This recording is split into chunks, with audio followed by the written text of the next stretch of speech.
አርሰናልን ለማሸነፍ ያለንን ሁሉ አቅም እንጠቀማለን። አሁን በትክክለኛው መንገድ ላይ እንገኛለን። የተጋጣሚያችን አርሰናል የተከላካይ መስመር አስደናቂ እንደሆነም አውቃለሁ። መድፈኞቹን የሚገጥሙ ክለቦች ግብ ለማስቆጠርና እድል ለመፍጠር እንደሚቸገሩም እናውቃለን። የመድፉ የማጥቂያ መሳሪያ አስገራሚ ነው። ነገር ግን እኛ ቼልሲዎች አርሰናልን ለማሸነፍ ሙሉ አቅማችንን ሰጥተን እንፋለማለን ያሉት የቼልሲው ዋና አሰልጣኝ ኢንዞ ማሬስካ በቅድመ ጋዜጣዊ መግለጫቸው ላይ ነበር። ስለ ዘንድሮ ዓመት የእንግሊዝ ፕሪምየር ሊግ የዋንጫ ፉክክር ከጋዜጠኞች ጥያቄ የቀረበላቸው አሰልጣኝ ኢንዞ ማሬስካ የሊጉን ዋንጫ ለመወሰን ጊዜው ገና ነው፣ ብናሸንፍም ብንሸነፍም ውድድሩ 6 ወር ይቀረዋል ገና ሲሉ ሐሳባቸውን አካፍለዋል። እንግሊዛዊው ዲክላን ራይስ የዓመቱን ትልቁን ሽልማት ባሎን ዶርን ያሸንፋል ብዬ አስባለሁ። ይህ ማለት በሌላ አነጋገር አርሰናል በርካታ ዋንጫዎችን ያሸንፋል እንደማለት ነው ያሉት ደግሞ ማይክል አርቴታ ናቸው። ራይስ ከሊጉ ጅማሮ እስካሁን ጉዟችን ድረስ ምርጥ ብቃቱን ያስመለከተን ነው። የእኛ ምርጡና ቁልፉ ዋናው ተጫዋቻችን ዲክላን ራይስ ነው ሲሉም ሐሳባቸውን አጋርተዋል። ማይክል አርቴታ ከቼልሲው የደርቢ ጨዋታ በፊት በቅድመ ጋዜጣዊ መግለጫቸው ላይ እንዲህ በማለት ዲክላን ራይስን በቃላት አሞካሽተውታል። የእሁዱ ጨዋታ ከባድ ይሆናል፣ ጠንካራ ተጋጣሚ ነው የምንገጥመው።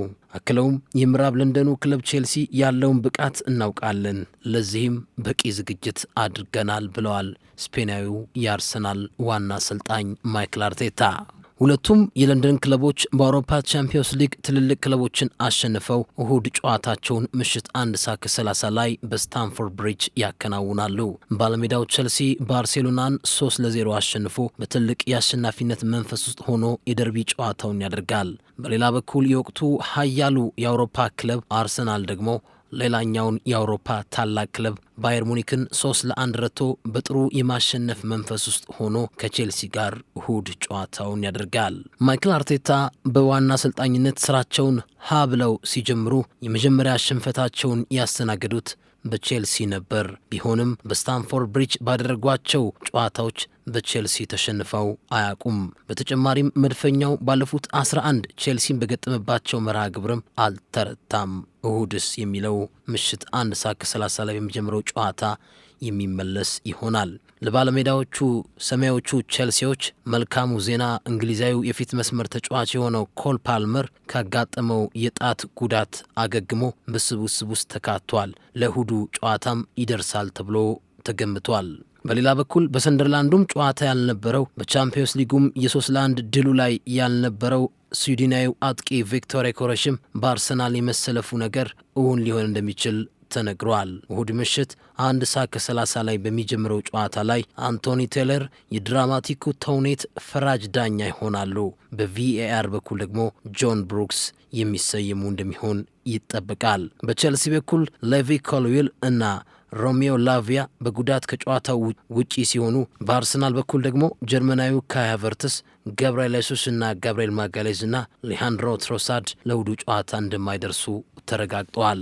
በሌሎች በ13ኛው ሳምንት የእንግሊዝ ፕሪምየር ሊግ ጨዋታዎች ብሬንትፎርድ ከበርንሌይ፣ ማንቸስተር ሲቲ ከሊድስ ዩናይትድ፣ ሰንደርላንድ በስታዲየም ኦፍ ላይት ከበርንማውስ፣ ኤቨርተን በጉድሰን ፓርክ ከኒውካስትል ዩናይትድ ነገ 12 ሰዓት ላይ የሚደረጉ ጨዋታዎች ሲሆኑ የለንደን ደርቢ ቶትንሃምን ከፉልሃም በማገናኘት እሁድ ከሚደረገው የቼልሲና የአርሰናል ጨዋታ ፊት ሌላ ዋዜማ የሚደረግበት መርሃ ግብር 5 ሰዓት ሲል ቅዳሜ ይጀምራል። እሁድ ሰልኸርስት ፓርክ ላይ ክሪስታል ፓላስ ከማንቸስተር ዩናይትድ፣ 9 ሰዓት ሲል ቪላ ፓርክ ላይ አስቶን ቪላ ከወልቭስ እና ኖቲንግሃም ፎረስት ከብራይተን፣ በተጨማሪም ዌስትሃም ዩናይትድ ከሊቨርፑል በተመሳሳይ 11 ሰዓት ከ5 ሲል ጨዋታቸውን ይጀምራሉ። ተጠባቂው የሳምንቱ መርሃ ግብር ቼልሲን ከአርሰናል የሚያገናኘው መርሃ ግብር እሁድ 1:30 ሲል ይጀምራል።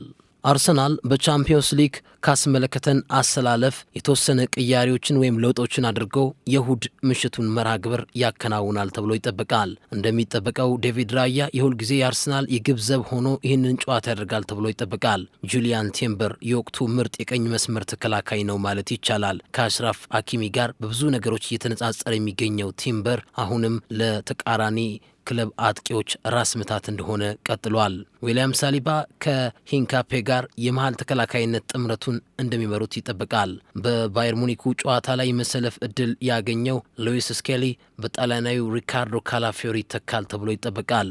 እንደተለመደው ራይስ እና ዙቢሜንዲ ከጉዳት መልስ ማርቲን ኦዲጋርድን የሚያካትተው የአርሰናል የመሃል ሜዳ ስምጥር ለቼልሲ ትልቅ ፈተና ይሆናል ተብሎ ይጠበቃል። ቡካዮ ሳካ፣ ሚኬሎ ሜሪኖ እና ኤብሪች ኢዜ አሊያም በሚኬሎ ሜሪኖ ቦታ ደግሞ ስዊድናዊው አጥቂ ቪክቶር ኮሬሽ ይሰለፋል የሚል ቅድመ ሀሳብ እየወጣ ይገኛል።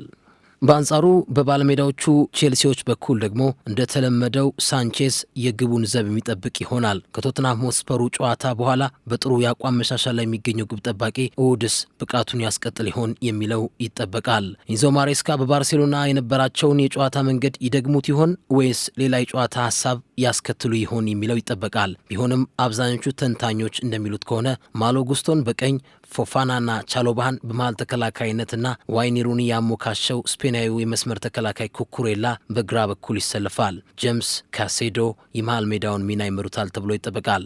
ኤስቴቫዮ፣ ኢንዞ ፈርናንዴዝ እና ጋርናቾ ከጄምስና ከካሴዶ በፊት ይሰለፋሉ ተብሎ ይጠበቃል። የማጥቃቱን ሚና ኔቶ ይመሯል ተብሎ ይጠበቃል።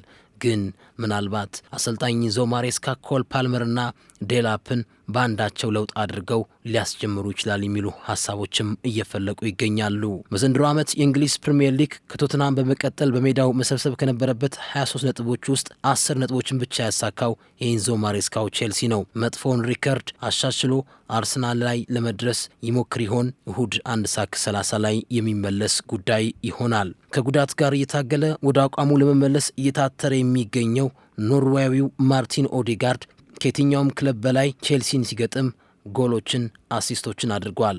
እስካሁን ቼልሲን በገጠመባቸው ጊዜያት ውስጥ ማርቲን ኦዴጋርድ 5 ጎልና 2 ለጎል የሆኑ ኳሶችን አመቻችቶ አቀብለዋል። ኦዴጋርድ ከቼልሲ ጋር በተጫወተባቸው መርሃ ግብሮችም አንድም ጊዜ ተሸንፎ አያውቅም። 6 ጨዋታዎችን ድል ሲያደርግ 2 ጨዋታዎችን ደግሞ በአቻ ውጤት አጠናቋል። ኦዴጋርድ በእሁዱ ጨዋታ የቋሚነት ወይም ከቀያሪ ወንበር ተነስቶ የሚጀምር ከሆነ ይህንን በጎ ቁጥር ያስቀጥለው ይሆን የሚለው ይጠበቃል።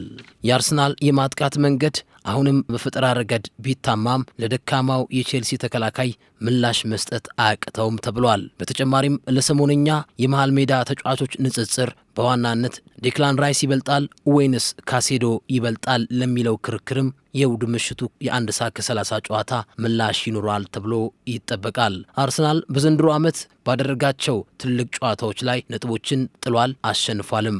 ማንቸስተር ዩናይትድን ድል አድርጓል፣ ቶተንሃምን ድል አድርጓል። ነገር ግን ከሊቨርፑልና ከማንቸስተር ሲቲ ጋር ያደረጋቸውን ጨዋታዎች ሙሉ 3 ነጥብ ማሳካት አልቻለም። በዩናይትድና በቶተንሃም ሆስፐር ላይ የተጎናጸፈውን የአሸናፊነት የበላይነት ስሜት በቼልሲስ በኢንዞ ማሬስካው ስብስብስ ያስቀጥለው ይሆን የሚለው ይጠበቃል። ኢንዞ ማሬስካ ብንሸነፍም ብናሸንፍም የሊጉን ዋንጫ ለመተንበይ ገና ነው ቢሉም ከአርሰናል ጋር ያላቸውን የ6 ነጥብ ልዩነት ወደ 3 ዝቅ ለማድረግ የሚጫወቱ ይሆናል። ጨዋታው እሁድ 1 ሰዓት ከ30 ሲል በስታንፎርድ ብሪጅ ይከናወናል።